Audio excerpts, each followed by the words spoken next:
And just as I mentioned, this is the look back to March forward.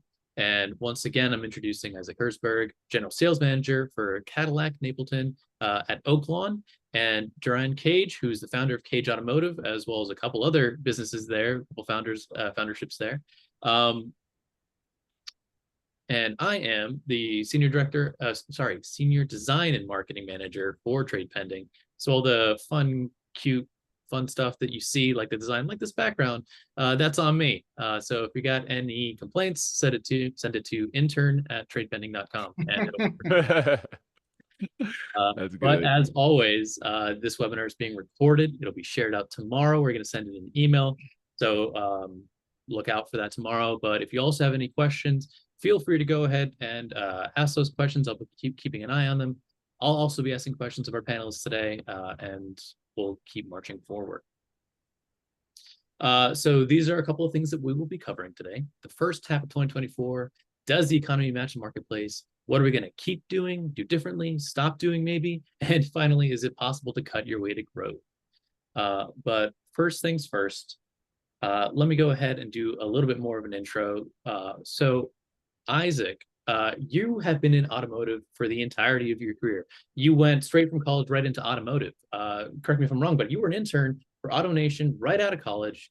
From there, you went to sales, internet sales manager. Now you're general sales manager at Napleton Cadillac of Oaklawn. And you've had a career-long focus in digital marketing, and you believe in a strong BDC department. Am I missing anything there?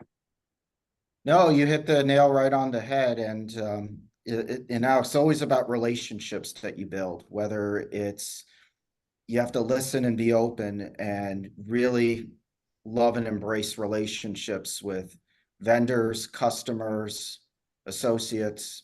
The magic happens on the floor and what you do and how you do with it. That's for sure.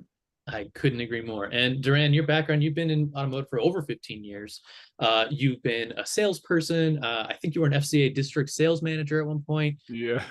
Internet director, general sales manager as well, founder of Cage Automotive. And your specialty is also in digital marketing, but also building a strong team and strong BDC as well, right?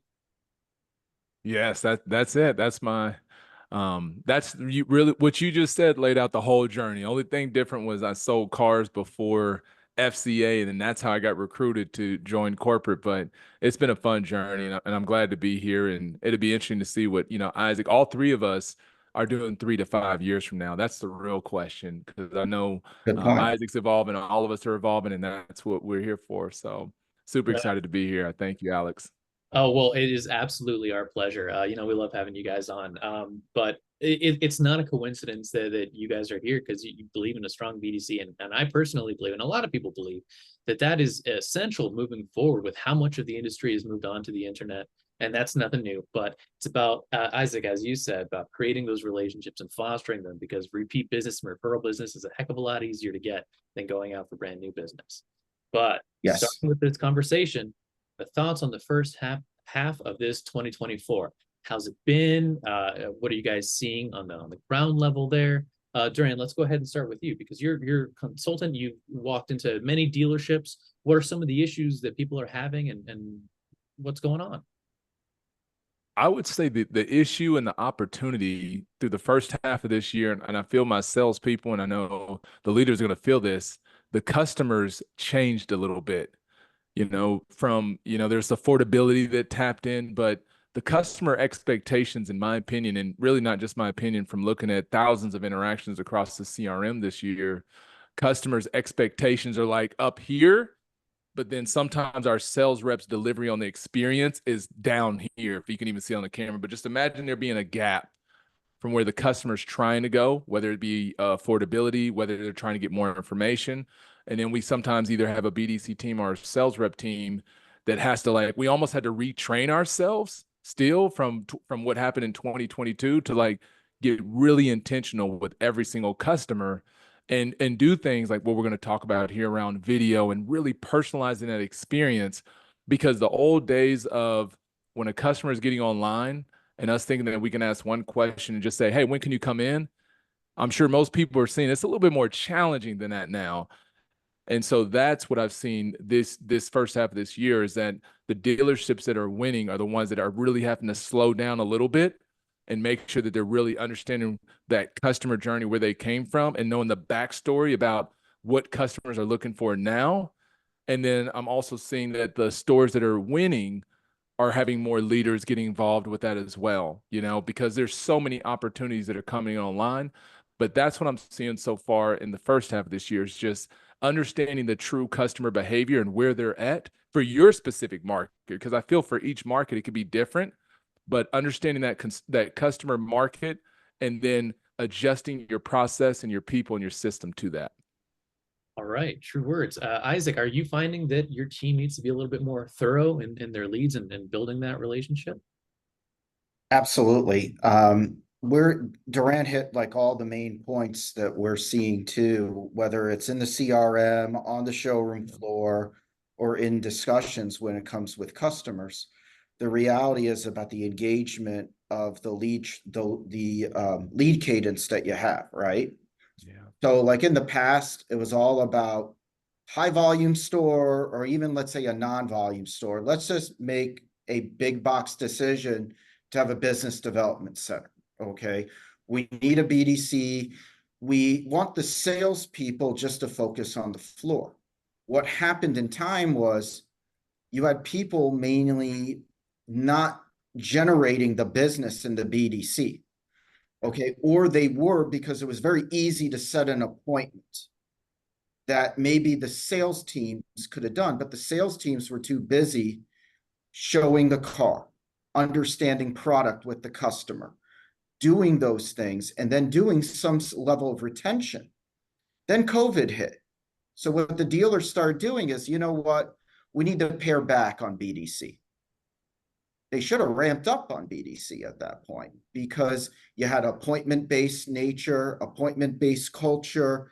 Salespeople, on the other hand, weren't focused on the appointment base.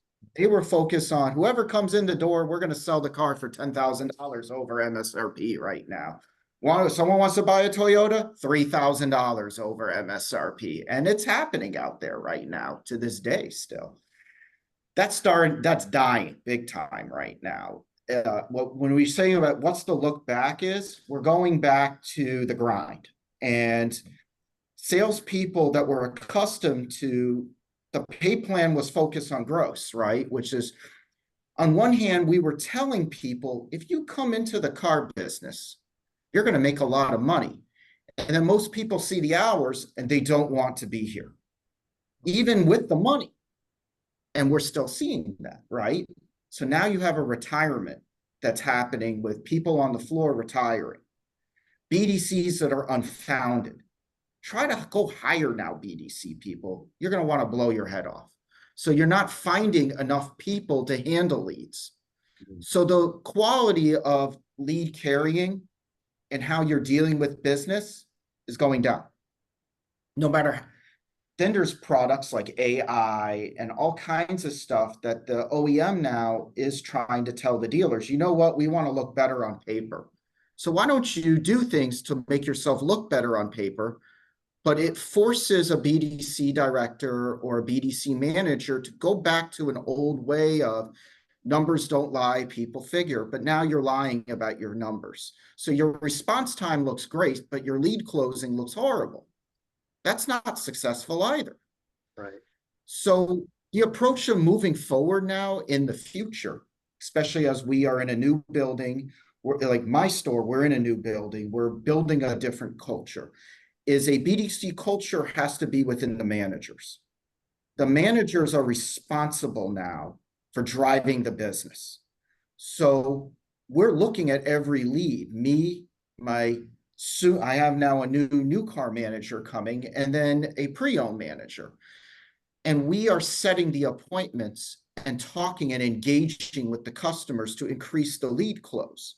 Because a Cadillac store is only going to get 250 leads a month, real quality leads, new, used, combined. And that's a decent sized Cadillac store. You can't be at a 5% close on the new car side. So that's like death. So the reality is it's up to the management to have that BDC culture and then drive the change with the salespeople, and the salespeople have expectations on what to do and how to do it. The ones that don't want to follow through are the ones that are going to retire eventually, okay, because it's just at that point. Well, then you have to bring new people. There needs to be a hunger, but the need has to be, how do I take care of customers? How do I go the extra distance? How do I go the extra mile? Not, hey, just get him in. Say whatever you need to say to get him in. Those days are long gone. The managers that I had that threw me out there on the floor, and they will say, just get him in. How? I don't know. Do whatever it takes. No one wants to hear that, because guess what? If you're not leading with a direction and you as the manager don't know what to do, then it's on you and it's your fault. So let's talk. How do you get someone to come in? How do you listen? It's going to distance, and the customers feel. If the customer feels that positive energy, you're selling more cars. If you're not, you're done. Now, it does sound like that there is a bit of reckoning when it comes to the salespeople that are actually out there on the floor. They need to have better people skills. As Isaac, as you mentioned, it's not just about, hey, come in and selling something for 10K over MSRP. The height of that was during, as you said, in 2022. So we're going back to more pre-COVID selling conditions, but with post-COVID expectations of because everything is going to be instantaneous and personalized. So it does sound like it is almost like a brand new kind of field that we're working with the personalization that's needed and the individualization of the sales process per client. Am I hearing that right from both of you guys? Correct. Absolutely. Oh, Makes wow. total sense. So, we were just mentioning COVID a little bit. There was a chip shortage and the overall supply shortage. Now we're starting to get more of that inventory back. I believe new vehicle inventory is at 2.8 million, whereas previously before COVID, it was somewhere around 3.4 million.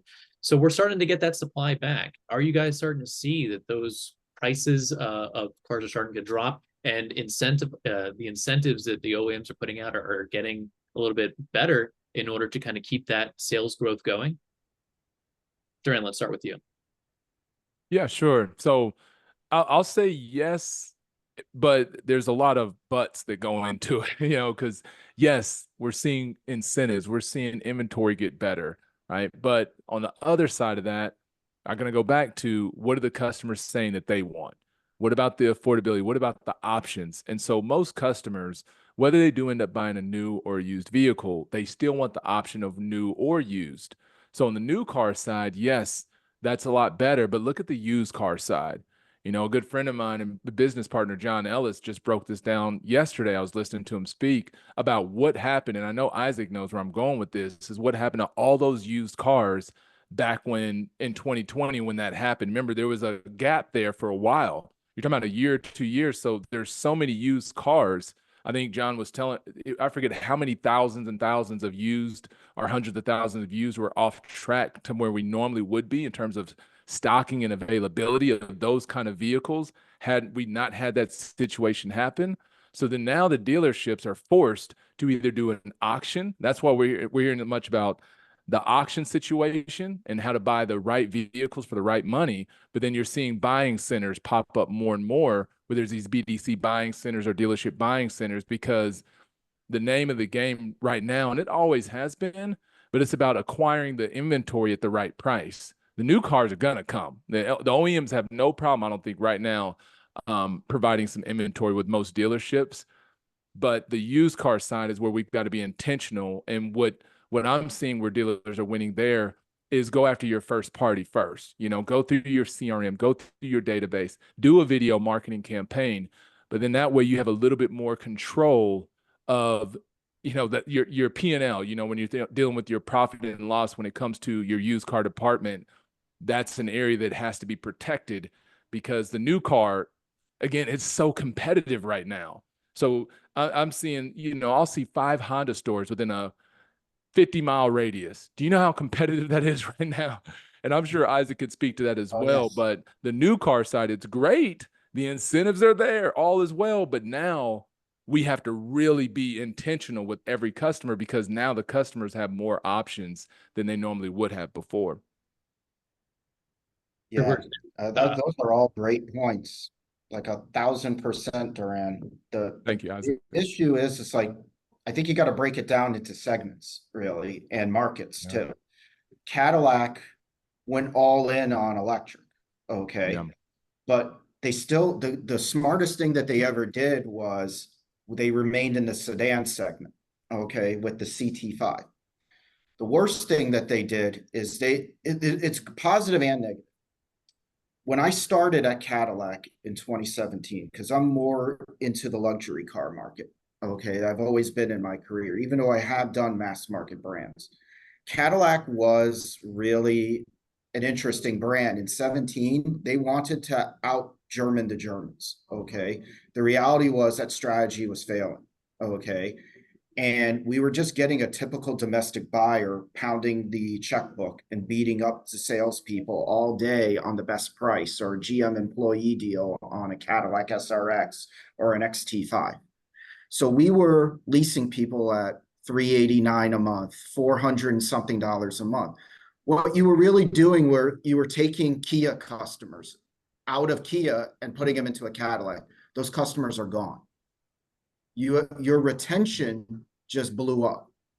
So what Cadillac has to do now, and in the last couple of years, is really compete against not a tier 1 brand, but a tier 2 brand. And Audi hovers into tier 1, but it still hovers into tier 2. So Cadillac has to focus on Audi and Acura. Those are the 2 brands in the Chicago DMA. But at one time, we were so focused on Lexus. So we lost track on how to be a really strong competitor. But COVID, and as we were going into COVID, we came out with the best highline vehicles in the market. The Escalade, no one even compares to it. It is the most highline in the full-size luxury SUV segment. Sweet ride. Mercedes doesn't have a vehicle. Yeah. Lincoln, they still have $10,000 of incentives on the hood of that vehicle for a Navigator. And it's a heavily fleet vehicle. We don't see that much of that at the Escalade. We are getting top dollar for Escalades, even though the bloom is a little bit off the rose, a little bit on premium luxury. Just ask any Detroit dealer right now, because now they're going to be like, hey, maybe I'm not going to take premium luxury Escalades in the next consensus cycle. Okay. But my CT5s are selling as well as the CT4s, and I'm getting a younger customer. So if you look at analytics, we're not your father's Oldsmobile anymore at Cadillac. We are selling to 40-somethings. We just sold a 24-year-old social media influencer a sport Escalade with the Black Onyx package for like $5,000 over the MSRP, not because we were being greedy. It's because the customer saw the value of it, and no one had a truck like that truck, and traded in a Tesla Model X. We're getting good trades. And that was actually a trade pending lead. So just to show you, someone went to our website, what is my Tesla Model X? I don't want to know, like, some dealers are like, hey, I need to be Kelly Blue Book and be a buying center. Are you really a buying center? Not really, because unless you could cut me a check that day and have the owner sign it, like the way CarMax does, you're not really. So what you're doing is you're doing it as a farce. What I like with trade pending is you don't need to put the VIN, but I could set the setting where I have a $3,000 range, and I set it where it is purposely a little bit high, because guess what? When they're in the showroom and I'm on the phone, there's a way for me to tell the customer how they could come in. And then we start building that process and that rapport. It's all about the rapport, about getting someone in. But going back to the market, Cadillac has a younger buyer. We're selling more cars because there's more inventory out there. But I will guarantee you, go into August, Cadillac will have more incentives out there. And that actually took place in the last couple of meetings I've had with the OEM. I think the big thing is watch Stellantis. Mhm. Stellantis, you're going to see incentives up the wazoo because Yeah. they need to do something. I have never seen an OEM decline the way Stellantis dealerships have. So where's the confidence right now coming out of a Jeep, Chrysler, Dodge brand store right now, or Ram? You're going to see a lot more incentivizing, and you're going to see a little bit of a right sizing going on right now. So I think there's going to be some very interesting movement as we go into August. All That's right. great, Isaac. And that's actually a really good segue into the next portion of this webinar. It's about uncertainty. There's a little bit about of uncertainty in this economy, and what I'm going to ask is, what do you think is driving that, Duran? There's what, an election year happening. There's still the interest rates that are a little bit high, but what do you think is driving the uncertainty in this economy currently for consumers? Yeah, I think it's a mix of all that. I mean, yeah, of course, recently we've got an election year coming up, and then again that affordability, and it really comes down to the narrative that the customers want to believe, and then the other side is the narrative that the dealerships want to believe. Because the dealers, I'm not going to say we control the market or people like Isaac do, but they do influence their market area.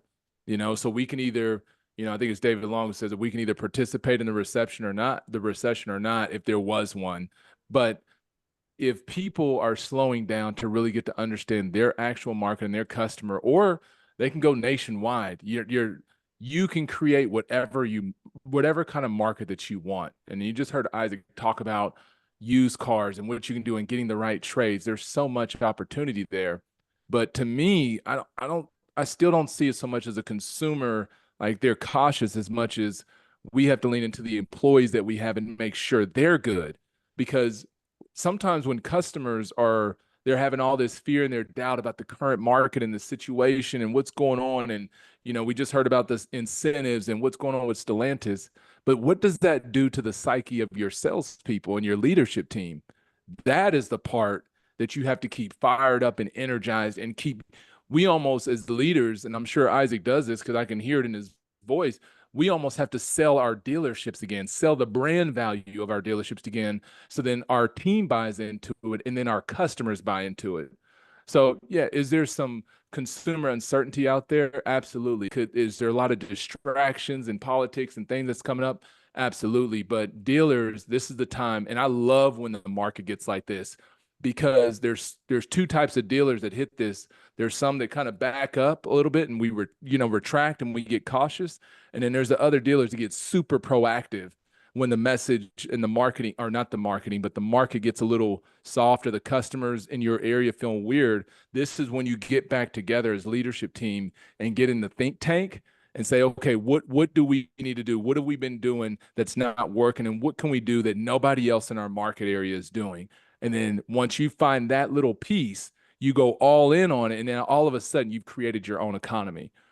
Very cool. Isaac, do you agree that Yeah. yeah, I totally agree. It's all about someone from Auto Nation taught me and it was Mike Maroney too, is your attitude sets your altitude. And Yeah.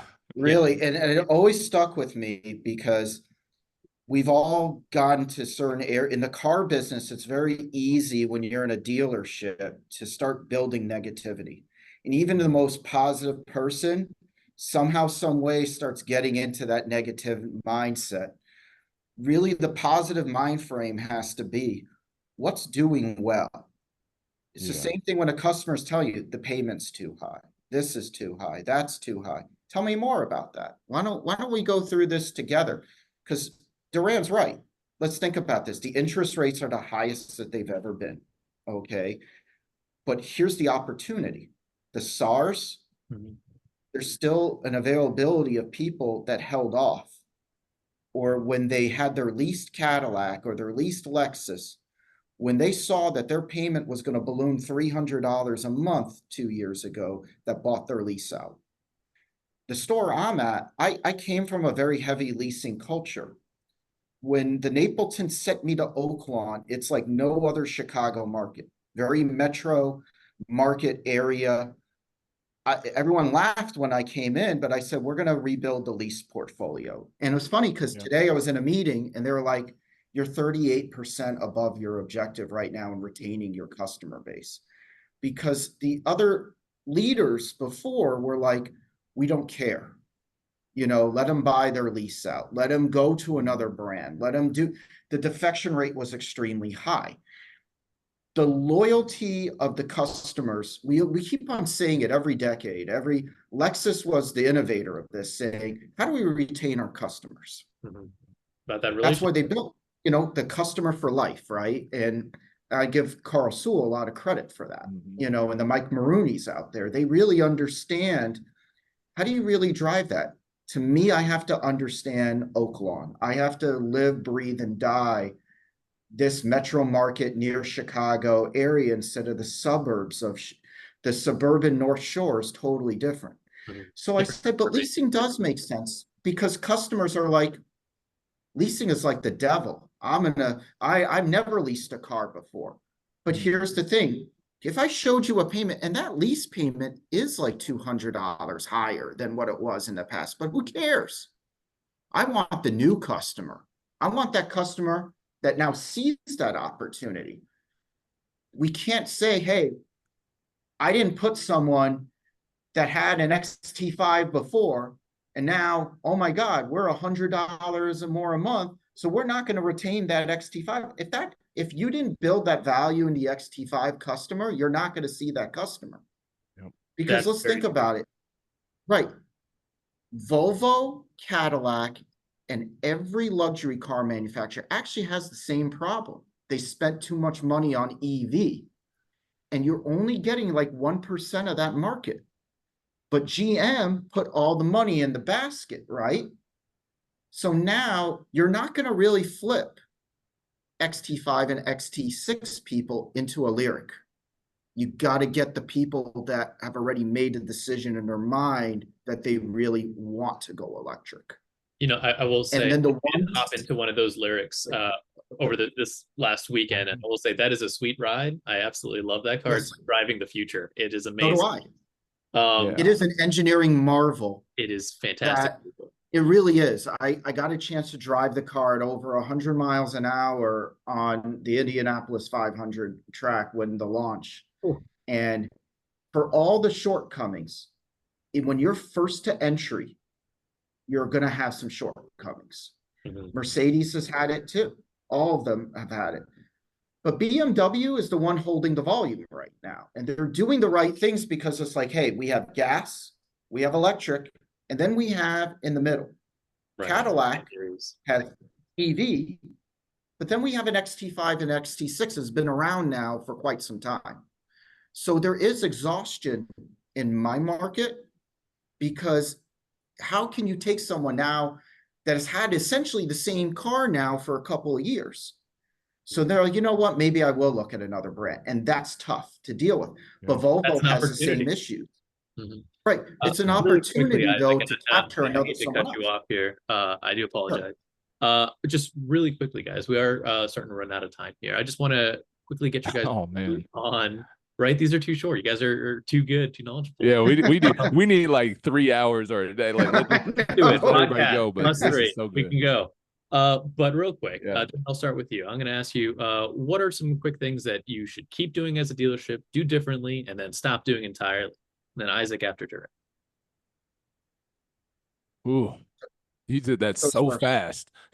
All right, keep doing. What was it? It was keep doing. Do differently. What they should keep doing. Yeah, let's start there. Keep doing. Or do differently. So what I would say for dealerships to keep doing is make sure that every single day that it starts with a planned meeting that outlines some wins from the previous day. And I say that because I do know some stores that are doing this, but this is what's going to help the culture of your store. And if a store, because I know we didn't really get into as much video here because I know we're just looking back, but I do want to say celebrate the wins from people, the positive experience that you're seeing from yesterday that you can praise and win. I would say keep doing that if you're doing it. And then the next one was, what was it, Alex? Differently. It was what they need to stop doing differently. Sure. So this would go back to the beginning of what I said.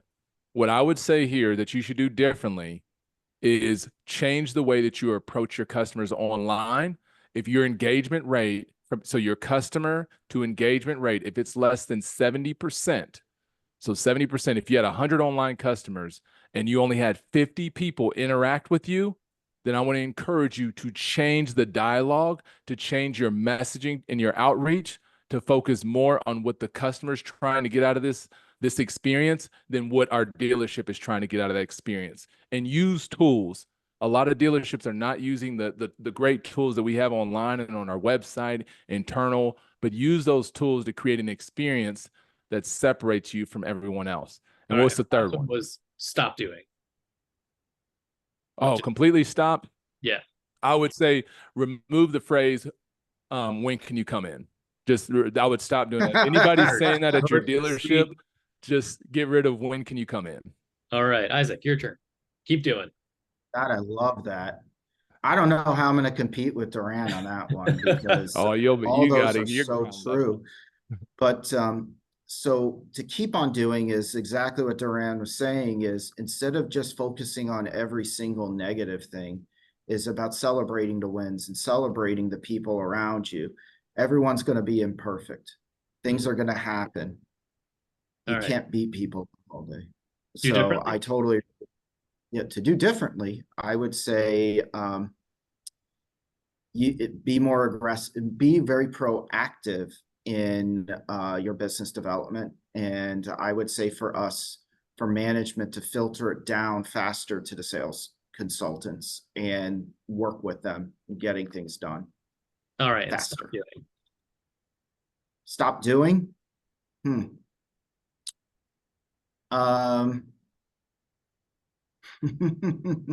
that's a tough one. But here, okay, yeah, to stop doing is to stop giving ranges on certain things and talking, and over promising and under delivering. That to me is the worst. That's the worst thing to do. I like that. All right. And, we did have one more question. I'm going to ask for a one-word answer from you guys, and I know it's going to be tough, but is it possible to cut your way to growth? Duran. One word? Nah. All right. No. I'm going to say no. Now, so here, I'll make it very short. I don't believe that you can until you have everything dialed in right process-wise, because then the picture becomes clear as to what you need to cut. All right. Isaac? That's a great answer. Owner-operators, traditional owner-operators, they automatically go into the cutting mode. And I would say most, not all, but it really takes management to sit down and clarify what makes sense and what doesn't. I mean, you might have one owner-operator be like, okay, here's the VIN solutions bill. Do we really need desking? And then a manager has to walk in, or a GSM, or by the way, this Foursquare here, this is going to be my new desking tool starting tomorrow. Is that FTC compliant? Okay, we're keeping that. Okay. Is texting something that you really need? Yes, because look at the engagement rate and what we do. But if anyone starts questioning that, you're like, why am I working here? Which is not the case where I am at, because I have very progressive people. Okay. But then, to sit there and be like, hey, this lead source is not doing well because this is what VIN Solution says. That's wrong too, because what's the referral source? First click attribution, the how and the whys. But a lot of owner-operators don't want to hear that sometimes. So that's what makes the conversation very difficult and very intimate between managers and leaders, instead of like someone who is not really a leader and like, okay, Mr. So or Mrs. So-and-so owner, I'll just do whatever you say. So it's about that fine line of respect and really understanding the give and take and what makes sense and what doesn't. You can't cut your way. Well, thank you so much, Isaac, for that answer. Let me just go ahead and say, guys, it's been an absolute pleasure having you guys on. Thank you again for joining us for a Trade Pending webinar. If you guys didn't know, and I'm speaking to the audience here, we have these Trade Pending TVs. If you want the most of the best practices, and to follow us on social media, we have tons of stuff out there, t-shirt giveaways and best practices and these webinars. So make sure you check that out on our website. Beyond that, we also have a referral program. If you really do like these trade pending products and you think that they can help you or a sister store or something like that, come on, check it out. But if you have made it this far, this is our lovely mascot, the wobbly bird. Go ahead and claim your own. And Isaac and Duran, I don't know if you guys already have one of these, but if not, I'll go ahead and send you one individually with these. I would love one because I love all of them. I love the new gear shift one that I have Oh, as the yes, t-shirt. right It's on. so awesome. I I'm love so that. glad to hear that. Stick shift, keeping it real. But Yeah. yeah, Love it. audience, if you want one of these, go to bit.ly/wobbly bird to claim your own. And once again, Duran, Isaac, thank you guys so much for spending your time with us today. We really appreciate it. We love having you on. And for everybody out there, thank you for joining. And have a good day, everyone. My pleasure. Thank you, guys. Thank you, Alex. Take care, Thank you, Isaac. Duran. Thank you, Alex.